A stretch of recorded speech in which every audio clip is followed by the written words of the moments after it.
fighters, and first, I'm gonna start with you, Errol. You know, we have seen the social media, we've seen fans, as you mentioned, asking, you know, when is Errol coming back? When is Errol coming back? We've seen numerous fighters call you out, wanting to fight Errol Spence. Why did you decide to come back, and not only come back, but come back against Tim Tszyu? I just felt like it was the right time because I didn't know if I was coming back or not. I just knew that, you know, one day, you know, I might wake up and be like, I want to come back. And, you know, the day happened. And then I talked to, you know, the Tszyu'S, I talked to Al, and was going through a few names. And, you know, they at first you know, they had their reserves. Justly, they wanted me to take a tune-up fight, but I told them I don't take tune-up fights. You know, I want to fight somebody who's gonna get me up for the challenge. And they said, what about Tszyu'S? And I look forward to that. I've been doing that since I was an amateur fighting in other people's countries. You know, I've been in Russia, Azerbaijan, Uzbekistan. So this is nothing new to me. Kilbrook, England, Sheffield. So this is nothing new to me. I look forward coming to Australia and you know, just showing the fans who I am, and you know, the gratifying moment of looking up after the fight and seeing how everybody left the arena because they were disappointed. Over to you, Tim. You obviously, since Errol's been out 3 years, you've been in championship bouts, you've been in wars, you've been very active. Do you think Errol made a mistake by picking you in his comeback fight? Yeah, it's definitely not recommended, you know. To go straight into the firing line, it would have been better to start off slowly, but, you know, on his caliber, he feels like he doesn't need tune-ups, which is fair enough. But yeah, it's going to be fireworks from the opening bell. Back to you, Errol. You know, as I mentioned, Tim's been in championship bouts and whatnot over the last 3 years. You're obviously now with Ronnie Shields. The question I'm sure people have is, you know, 3 years with the layoff, how are you going to combat maybe the ring rust or the potential layoff as you prepare for this fight against Tim? Ring rust is nothing but a mental thing. If you have a training camp and you look good in training camp, you look good in sparring, why can't you look good in the fight? That's a mental barrier you're talking about, and that's why people need tune-ups. Like, I feel like I don't need a tune-up because, I mean, the proof is in the pudding when you're in the gym. You know how you're gonna fight once you're in the gym and when you train and when you're sparring and working out and stuff, you know how you feel. So if I feel good in the training camp and I feel good in sparring, I'm gonna feel good in the fight. You know, I'm mentally ready, physically ready. I feel like me and Ronnie Shields have a great game plan. Ronnie Shields been through this numerous of times. So, I mean, we'll be 100% ready for anything that, you know, he could bring to the table. Now back over to you, Tim. Now this is a fight, obviously it's in your own backyard. You obviously, I'm sure, feel excited about it, but do you feel an added sense of pressure knowing he's coming to you in your country, in front of your countrymen, to face you? No, definitely no pressure. I'm just excited for the opportunity to be fighting in Australia. You know, as we mentioned before, this is going to be one of the biggest fights in Australian boxing history. You know, and that's what it's all about: is bringing these super fights back home. I've had the pleasure of fighting here in Las Vegas and fighting all around the world, but there's no place like home. And I'm really looking forward to it. And now back to you, Errol. I mean, you, I'm sure, could have potentially had this fight here, but you decided you're going to Australia. You want to face Tim in his backyard. Why did you make that decision to go over to Australia? Because I'm about moments, and it's something that I enjoy.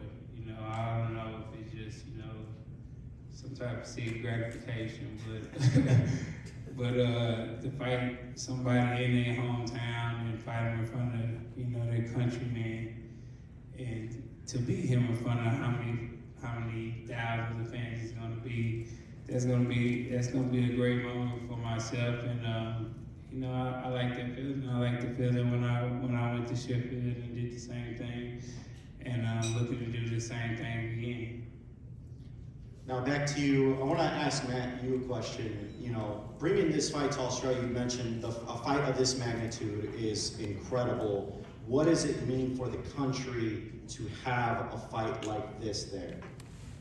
Well, look, over the last 5 years, Tim's had such a strong following in Australia, and fight fans have had to watch him go overseas and take on the really big fights. So for us to be able to bring this fight to Australia, it's a reward for all those fans that have followed his journey and allowed the success we've had back in Australia with Tim. So you've got to remember is the Tszyu'S are undefeated in Australia. Kostya, Tim and Nikita, they've never been beaten in Australia. So I know what this is going to do in terms of Errol having to come out to Australia and compete with that. It's the fans, it's having to come out there and I guess acclimatise to somewhere completely different. I've been there, done that. So what you talking about? I know you went in there. I've been there, done that. I've been there in Sheffield, done that. I've been there through the amateurs and done that. So what are you talking about? All right. Well, we'll We see. talking about Pedigree here. July 26th, and we'll We talking about Pedigree here. Yeah. So we're really looking forward to hosting it. It's going to be a fabulous event. Working on an undercard at the moment. They'll be released in a few weeks. But the event itself, it'll be special. Now, I want to go over to you, Ronnie.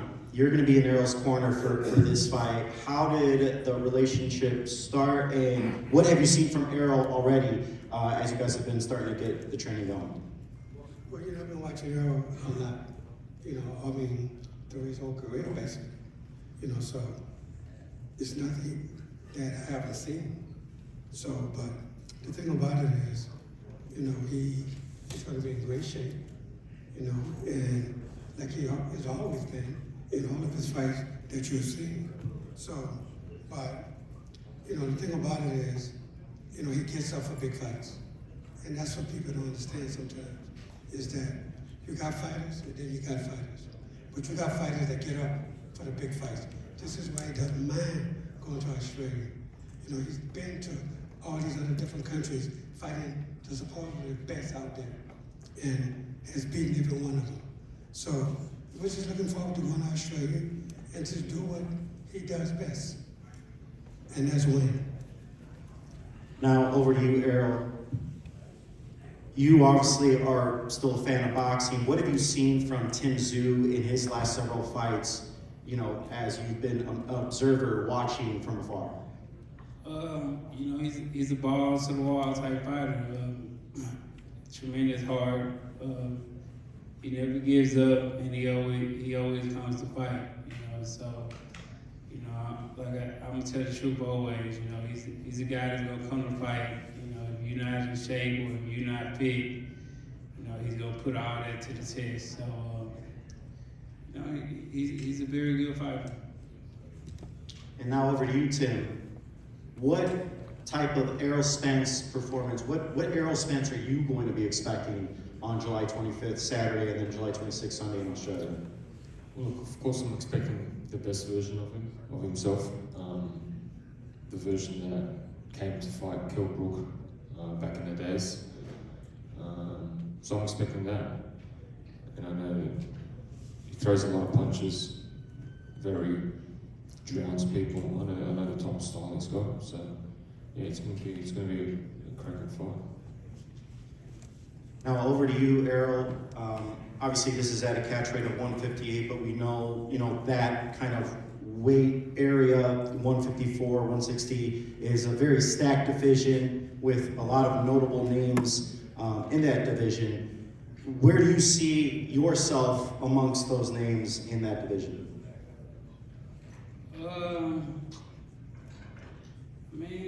I'm one of the best in it. wherever I land, wherever I lay my hat, where my home is. So if I'm at 160, I feel like I'll fight a top opponent or a world champion at 160. If it's 54, I'll fight a top champion at 54.